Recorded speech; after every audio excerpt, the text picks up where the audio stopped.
taga na unsa akong ibuhat ron. Siyempre mag-drawing sa gud. Lisod bug nang guna ko dere nga naman yung mga lapis. Bitaw, ikaw gusto kang pagbuhat PM lang. Nakasulay na ba ka nga gidrawing imong dagway? Wa pa ka kasuway PM na, ag dugay-dugay dia. Kana yung gitigo ang kwarta dia ipa-drawing na.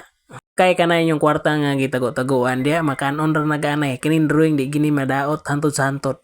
Og naamoy uyab ipa-drawing na. Ay tagtagaig bulak kay ang bulak malata ra ang drawing di pagyud hantod sa hantod magbulag na lang mo nagyapon ang drawing. Kanay di akong gibuhat is commission ni nagapabuhatan ni nako.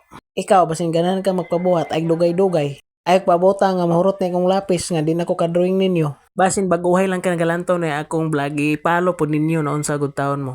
Tabangi ko ninyo nga maabot ni og 30k followers. Og i-share niyo ning video ha kay dako na kinantabang ninyo pag-share sa kuha. Og sa mga solid supporters na ko diha daghan kayong salamat ninyo sa pag-support sa ko ang mga vlog.